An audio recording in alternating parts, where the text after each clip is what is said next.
I got Connor Dixon with me today. Connor, how you doing? Doing good, John. How you doing? I'm doing great, man. Thanks for joining us. Thanks for coming on. Absolutely. Wanted to, jump on today, talk to you a little bit about just how things are going, what you've been up to, how quarantine's been treating you, and what you're looking forward to the most when this hopefully comes to an end here in the next couple of weeks. It's been all right. I mean, I've been trying to stay active as much as I can. Still meeting up with a select. I've pretty much the whole time I've been meeting up with select few guys, just stay warm, try to stay as ready as I could. Um, but I know it's been tough on a lot of people. Like my dad, he owns a couple of jiu-jitsu schools, and he's taken a big hit with this. Mhm. Just people closing their accounts. Thank God we've had a core group of people who have still supported us through this whole thing. But it's been rough for a lot of people. I've had it pretty easy. Um, I'm stuck at home, so it sucks, but I'm making the most of it. Thank God we're back to training officially in Philadelphia. Thank God. I think that was 2 weeks ago that we started back, and it's funny to see everybody 2.5, 3 months later, everybody's put on a good 20, 25 pounds. But just trying to get back into shape, get ready for this supposed, I keep hearing that CFFC is trying to do a card mid to late July, and they definitely want me for it. So just doing the best I can, losing this fat quarantine belly, and just trying to sharpen those skills and stay ready.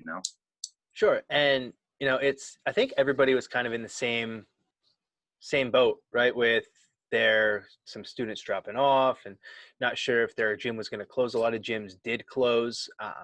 Did you, your dad, your gyms you train at, did you run any kind of fundraisers? Did you rely on that core group of students to, hopefully keep you afloat? Or, how did you make it through those tough times and hopefully come out on the other end here in a couple of weeks?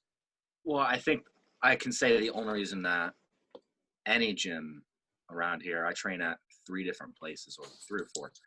Any gym, the only reason why any gym is still open, because we've all had the core group of people. Because no matter what, there's some people still getting paid. Like even though the whole country went in quarantine, there's still plenty of COs that are still working, plenty of essential Mhm. jobs that have still been working. So thank God that those people have stayed loyal and stayed kept paying. Because basically, without those people, I understand if you cancel your membership because you lost your job and you have more important, like you have to pay the mortgage, you got to get food Mhm. for your kids. I completely understand that. Nobody would ask you to pay jujitsu before taking care of your own family. But those people that have still been working and still been paying have basically kept the lights on for us. Mhm. We're across all the gyms, Impact, and I'm sure Webb has people like that. Daniel up at Hensel Gracie Philly. Everybody's super thankful for the support that everybody's been getting throughout this hard time. And I know it's not easy because everybody's taking a hit, but yeah. So we haven't basically unemployment. How it works for small businesses, the unemployment fund dried up so fast, but there have been different loans and grants you can get that we've applied for. So I'm pretty sure as of today, for at least my dad's business, we haven't received any form of assistance from the government. Nothing yet, but I think there might be a small business grant or something that the government's doling out from this. We're not sure, but yeah, we haven't really received any government support. But like I said, it's been our core group of um, members that have really kept us afloat, and we're eternally thankful for them. Yeah, I think, in every school there's more of a culture of family than I think a lot of people really truly understand. I mean, Yeah, when we're training for fights, and even when we're not, right? I'm in the gym pretty regularly. yeah, I see those people more than I see my family, more than I see, oh, yeah. coworkers, more than you see pretty much anyone. So for, a lot of those students to, pretty much step up and say, we're going to keep this thing afloat. It really shows the impact that, a culture around jujitsu and around MMA can really have, and how anyone that trains there can really come together and, for the greater good, help to keep those things afloat. Well, it's martial arts is something that transcends culture. It transcends differences. It transcends everything. And plus, I think it's a different type of person that would even come to a jiu-jitsu class to even try it. So we're dealing, like, again, you're coming every single day and you're having dudes grind your face up, choke each other, sweat on top of each other. So I mean, we're close in both sense of the word, physically and relationship wise, where we spend a lot of time together. And it's one of those things that you'll nowhere else will you see a Muslim rolling with a Jew, rolling with, it transcends culture, it transcends barriers, because it's about the training. It's not about all the political differences. And we try not to get political in the gym, because that's not, I feel like a lot of people come to jiu-jitsu to escape a lot of the difficulties and arguments of their life. So we try not to be too political in the gym. And you just see people of all different political opinions, political backgrounds, racial, religious, they all come together for jiu-jitsu. And that's one of the beautiful things about it to me. It is. And that's why I love going in. I wouldn't cross paths with most people that I see in the gym in the rest of my everyday life. But then when I see them in the gym, we all have that same thing that we have in common. And it's funny because you're there to, get better at something that is literally, help, like trying to kill each other and then tapping before it happens. And it makes you closer to those people. It's the strangest thing. I tell, any of my friends that ask about it, I'm like, it's jiu-jitsu, anyone can do it, but it's not for everyone. And that's, I think, the biggest distinction. Yeah, I think absolutely everybody should be exposed to jiu-jitsu. Mm-hmm. But I do not think that jiu-jitsu, like you said, is for everyone, just because certain personality types, some people just don't even like being touched. So if you can't get over being touched, you're not going to be able to get over like this happened to me plenty of times where you've been in bottom guard with somebody, mm-hmm. and their sweat has either dripped right into your eye or right into your mouth. And that is, it's the worst thing ever. But so if people can't even get over touch, you're never going to be able to get past that barrier. So yeah, it takes a certain type of crazy person to go to a padded room every night and have people who are way better than you. Because even if you're a white or blue belt, you're going to be rolling brown and black belts during practice. And that's part of the tough part of jiu-jitsu is you need to have small enough ego to where you can get smashed every single night and keep coming back to learn. And that's why I think it takes a certain type of crazy person. Because it's like, you're telling me I have to pay to come get my butt beat every night, but you're building towards something. So, yeah, it's like I said, it takes a certain type of crazy person to not only get in and try jiu-jitsu, but stick with it for, a decade plus. Yeah, and I mean, it seems like it's never going to get better because the people that you start with are also always improving alongside of you. So you feel like you're not necessarily improving until maybe you're 6, 8, 10 months in, and then the new guy comes in and you're like, I actually do know what I'm doing. But that's a long time to not feel like well, that's part of the why, at least at my dad's school, Impact, we really try to we don't force people to compete, but we highly recommend it, and we nag people about it. We like to take our whole team to competitions because, like you said, when you first join jiu-jitsu, you're down here. And you might join jiu-jitsu the same week as somebody else, and they might be a little above you. But as you both get better, it's like the tide raises everything. So it's like as the tide comes in, everything rises up. It's the same way when you're training with a group of guys. You're all getting better together, and you don't really have a sense for how you're doing because as you're getting better, the guy you're rolling against gets better, and you're still getting your butt whooped. Mm-hmm. So that's why not only when new people come in, it's a good measurement for how your own skills have progressed. It's good to go to competition because you get that fresh look of you don't know what they're going to do. You don't know how they're coached. You're not used to rolling with this person. So competition is not only good for yourself in the sense that I'm going out there and competing one-on-one, I'm getting over the nerves of competition. It's also a good measurement for you to see how you stack up against people who are your similar age, weight, and belt. So yeah, we really try to encourage our people to compete. And again, we always find that the more people compete, the more comfortable they are, and they actually do better, not even just in the gym, but at further competitions, just because you can center yourself better, and you've been through really hard matches out in the middle of the mat while your whole team is watching. So yeah, we really try to encourage people to compete. We're in the same boat there. Damien, our head coach, he's always on people. There's no shame in competing, right? You could go out and lose every match and you're still going to feel great after the competition. You're not going to feel great in the sense that, you didn't win, but you're still going to get over, maybe it's the jitters of competing, or maybe it's some anxiety of getting out on the mat with someone you don't know. All of that stuff helps to build a better person at the end of the day. Yeah, that's what we say too. We say it's not always about winning. I mean, it is, if we're being honest, it is all about winning, but a big component of it Like the goal should always be to win. Sure. That's always paramount. But there's no shame in losing if you got outskilled. Mhm. There's no shame in losing if you just didn't win. What we look for is we want to see effort 100% of the time. Because you can see just from coaching students for over 10 years at this point and competing for even longer, you can see when guys break. When you're coaching them, you can see where they're down by a couple points and they just break and they give up and they lose that oomph. And you can see it when you watch MMA too. When guys give up, they've accepted defeat. And we don't ever want to see that. We always strive for 100% effort, 100. Now, obviously not the whole time, but you're always fighting to win. You never give up. And if you step off that mat and you know in your heart, I did everything I could, then don't be upset with yourself. But if you know you quit and you left some out there on the mat, that's when you should feel bad. So there's no shame in losing, absolutely at all. But there is shame in quitting. Mm-hmm. And that goes back to a popular Chael Sonnen quote that I absolutely love.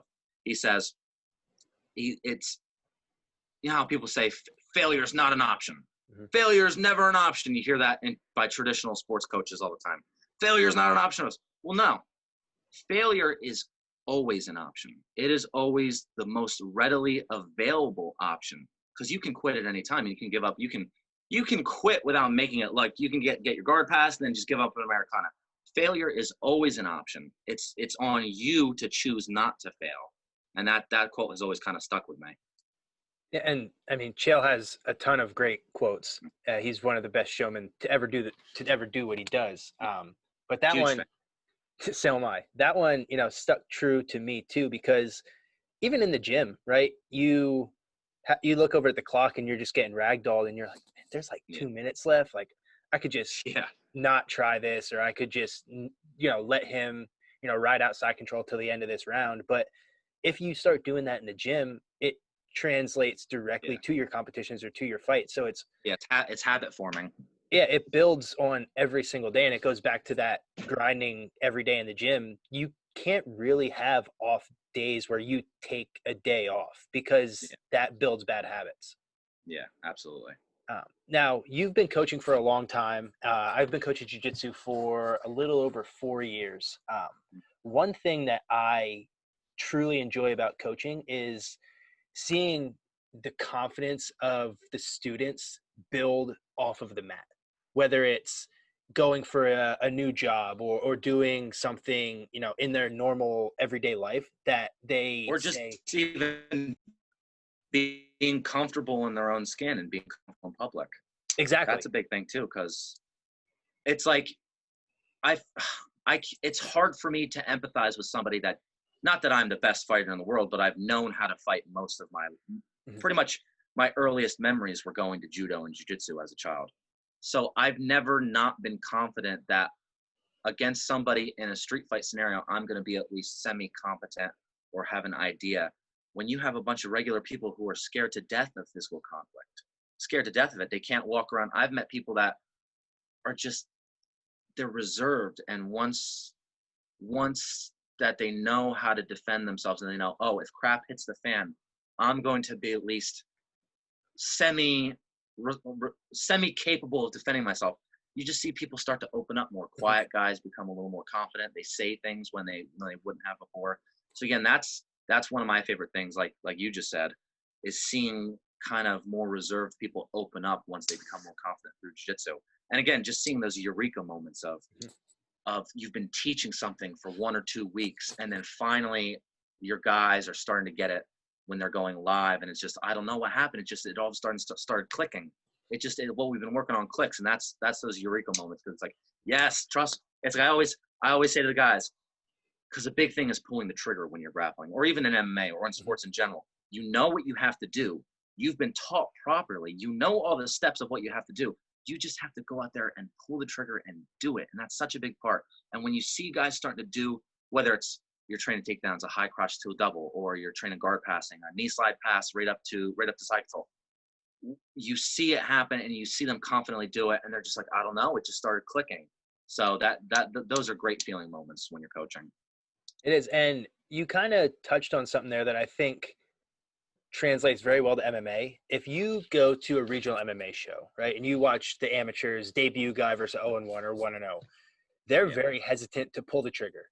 Yeah. They are really far away, chins are high, they don't really want to throw punches. And as you progress through the card, you kind of see where people start getting comfortable in certain aspects of fighting. You know, that advanced amateur, they're starting to really exchange and stay in the pocket. Once you get to Yeah. that professional level, you know, they're really comfortable throwing hands or going shooting for takedowns, you know, that high crotch double or what have you. And you started grappling so early, right? Yeah. Did you, when you started fighting MMA, did you feel like that was already kind of something you were comfortable with? Um, well, for me, I started judo when I was 7, 6, somewhere in there, 7 or 6. And then I started jiu-jitsu a couple years after that. And then I wrestled 3 years high school, then 3 years college. Um, Getting punched was never felt normal. I did MMA a couple years just training in the gym, maybe a year and a half when I was 14 or 15. But it was always a running joke because as a little kid, I'd start getting punched and I'd fling myself away from the punches just to get it down to the mat. I'd literally flop across the mat just to get away from the punches. So I've never been good with being comfortable on the feet and getting hit. I just recently but probably this last year, I've started to get really comfortable with punches coming at me and answering the punches as they come. And just that's a big thing too, keeping your eyes center on your person and not turning away and Mhm. flinching. It's such a big step to get over.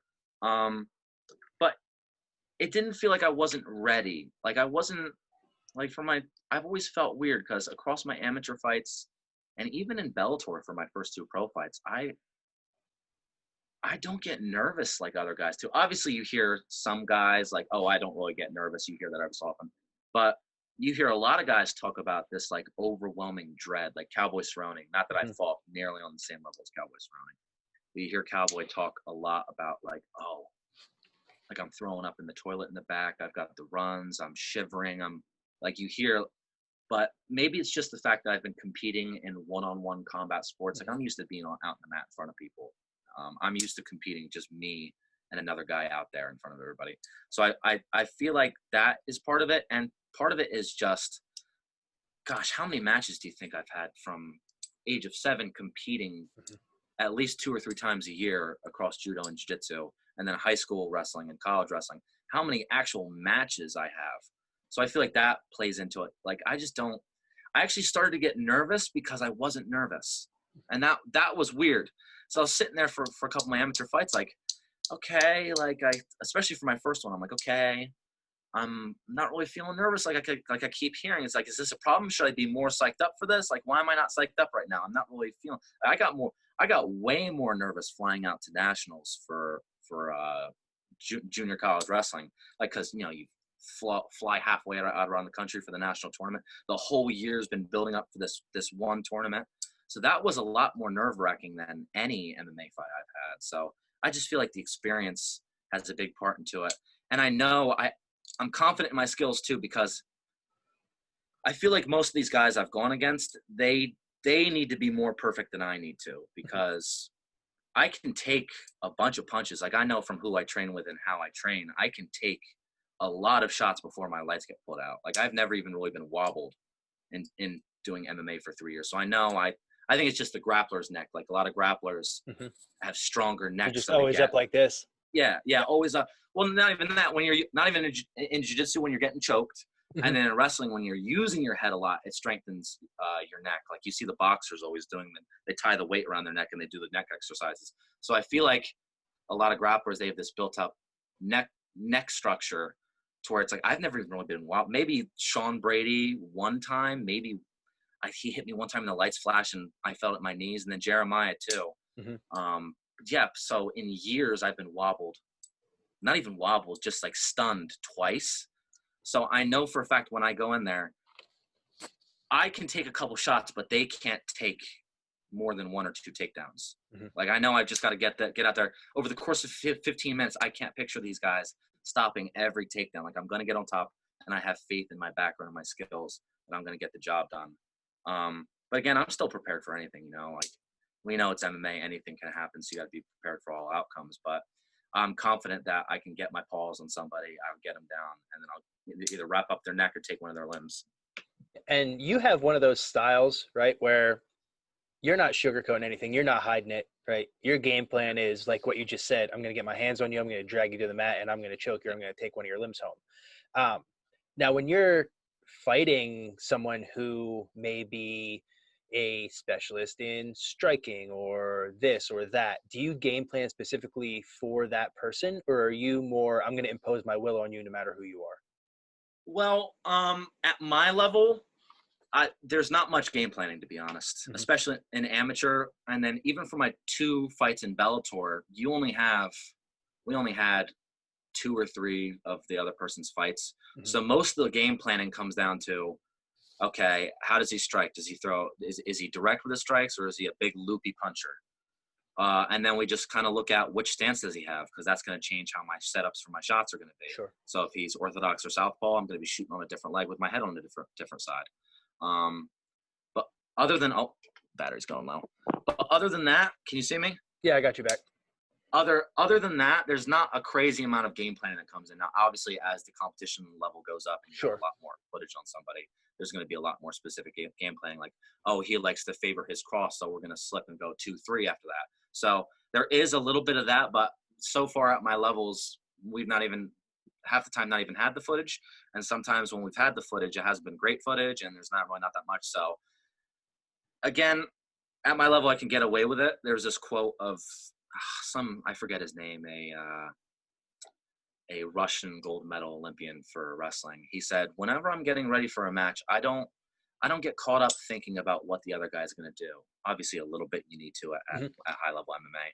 But he says, I don't dwell on what the other person's going to do. I go out there before the match, and I'm doing mental reps of what I know I need to do, visualizing how I need to move forward, visualizing how I need to attack. And that's kind of what I do. I don't, because if you get caught up of like, oh, what's he going to do to me?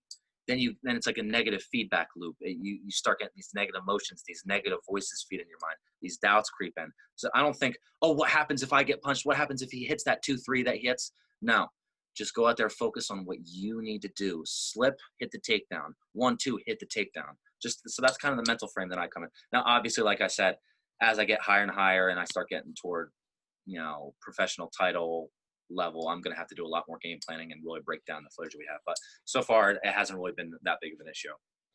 And when you're in the gym, you're training with some of the top tier fighters, really in the East Coast and then in the country. I mean, you got guys like Jeremiah that are in there that he's on the precipice of getting into the big show. You got Sean Brady. You got a bunch of those guys. Are they fighting Well, CFFC, you see, oh, my phone's about to die. Hold on, let me plug it in. CFFC, I mean, the UFC, I hope Jeremiah gets taken soon so that belt can open up. Yeah, that's true, I'm coming for that.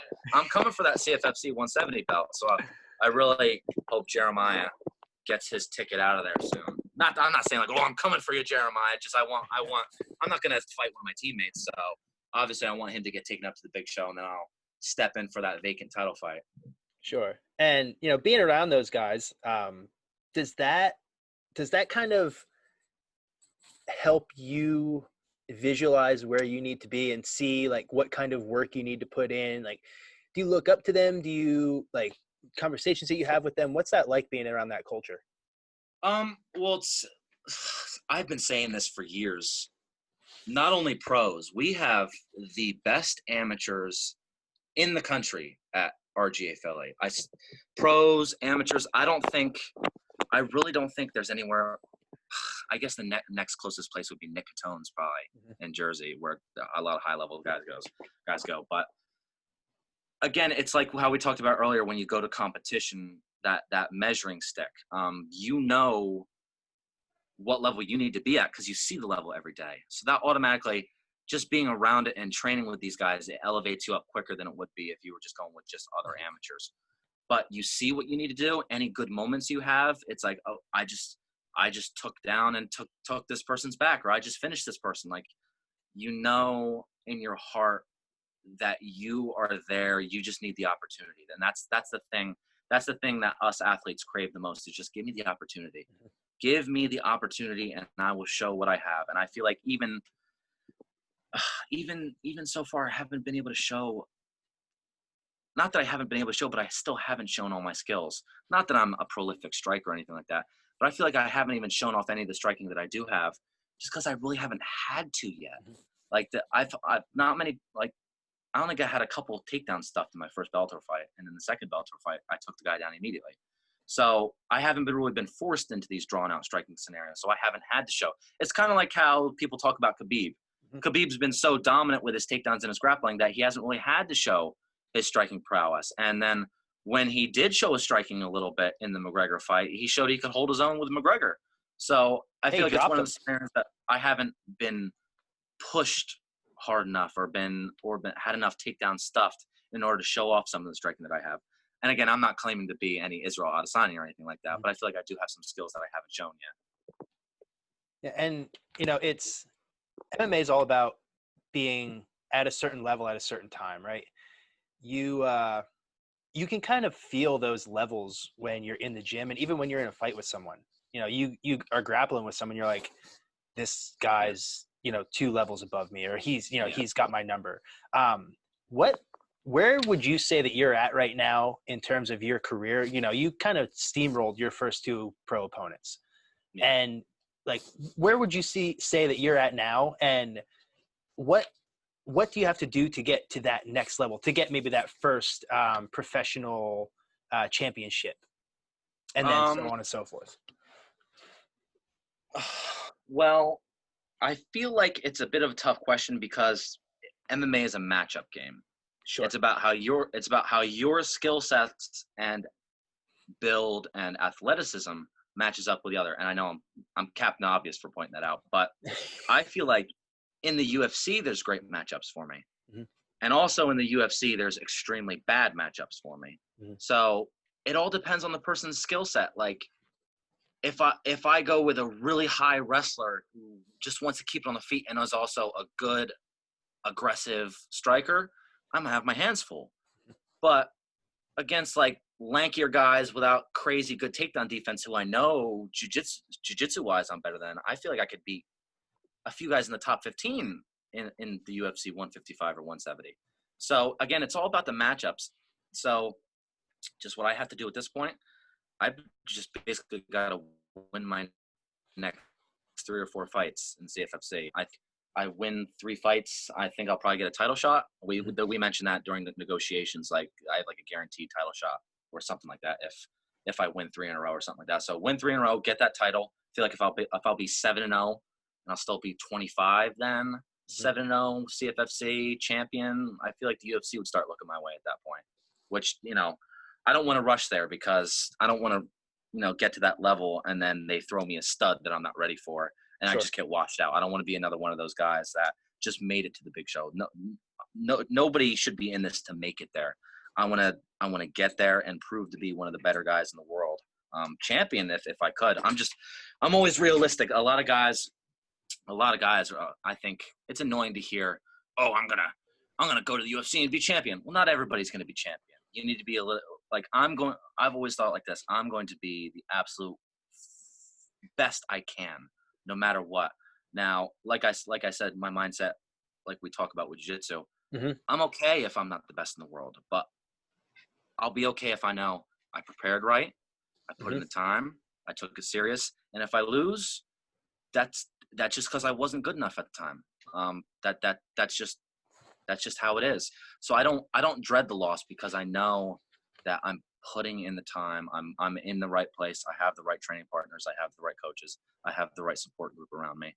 Just basically, my biggest problem is the diet. Just dude, I love food so much. Like it is. If there's a problem I have, it is with the food. Trust me. The fast food, the everything. It's just, it's so bad. So, before I let you go, I just want to know what you crave while you're cutting weight. You got to watch your diet, and then what do you have your post-fight meal? You're like, I gotta crush this. I don't know if there's something. I tell you what, though, there's one meal, Chinese food.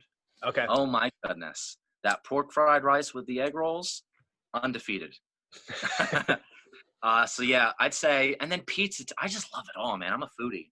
Pasta, anything, everything. Ice cream, cake, snacks, soda. Real big soda guy. That's another problem with me. Mhm. I can't. It's just this. I something about the soda with the food. It's. I think I'm in the wrong profession. It seems like it. Yeah. Um, yeah. So, I mean, um, you know, I was thinking about what you just said too when you said, you want to go out there, you want to win, but it's not, if somebody's better than you, it might just not be your night that night. Um, you know, I think moving forward, it's going to be, you're going to have a pretty successful career moving, up through from watching your fights, watching your competition, and being that you're, only, what are you, 25 right now? 24. 24. So, we're excited to watch you, to see, where you go, what's coming next for Connor Dixon, the Caveman. Uh, and, as you come up through, hopefully we'll be there to, watch you get that CFFC belt and then get that call to UFC or Bellator. Yes, absolutely. And again, I'm very thankful for the work you guys do. You guys, I mean, I've known, because we've looked into doing t-shirts. It's just Mhm. such a hassle for the fighter, have to come up with Yeah. their own designs, get a t-shirt printing company, and then most of the time you have to order the shirts in bulk, and then you sell them yourself to a bunch of people. It's just so much work, and you guys have streamlined the process for small fighters like me. Um, from beginning to end, you guys have been great, and you're doing a lot of good work for a lot of my teammates too, a Mhm. lot of local fighters. So I know everybody's super thankful. If you guys want to check out the MMA Tea Company, go ahead to my store. We got a bunch of great merch. I love the caveman design. We work together making the Mhm. caveman design. I love it. And again, I'm looking forward to for more merchandise too. I got some more ideas. Good. Yeah, send them over. We'll get them up there on the store. Yeah, I love it. I love it. And the site's great too. Very professional, very easy to use, very easy to navigate. Appreciate it. Yeah, I'll let Alex know. He worked really hard on that, so that feels Great. good. So hopefully I'll see you soon. I'd like to come down there, get some working with you guys. We got a bunch of your teammates on our roster of sponsored fighters now, so I want to come down and get some Mhm. footage of me training with all you guys. Yeah, definitely. So hopefully we'll see you soon. Yeah, definitely. Thanks. I'm looking back forward to it. And you guys looking forward to my next fight. There's a word through the grapevine that they're doing a CFFC mid to late July. It will be on UFC Fight Pass. So if you're wanting to watch me fight, go ahead, just get a UFC Fight Pass subscription. What is it, $4.99 a month or something like Yeah, that? it's cheap. I'm sure you get a week free trial. So just wait until my fight, and then sign up for the free week trial. Again, I think it's going to be somewhere around July 20th. So just keep that in the back of your mind. I should be making an announcement soon, but we don't know. They're going to have me try to fight the same guy I was supposed to fight before quarantine ended, but he's a Canadian guy, so Mm. we don't know if we can get him into the country. So either against that guy, somebody else, I don't matter. Pull a hobo off the street. I just want to fight again, and I'm looking forward to it. Awesome, Connor. We're looking forward to seeing you fight soon too. Yeah, thanks, John. All right, thank you. Talk to you soon. See ya. See ya.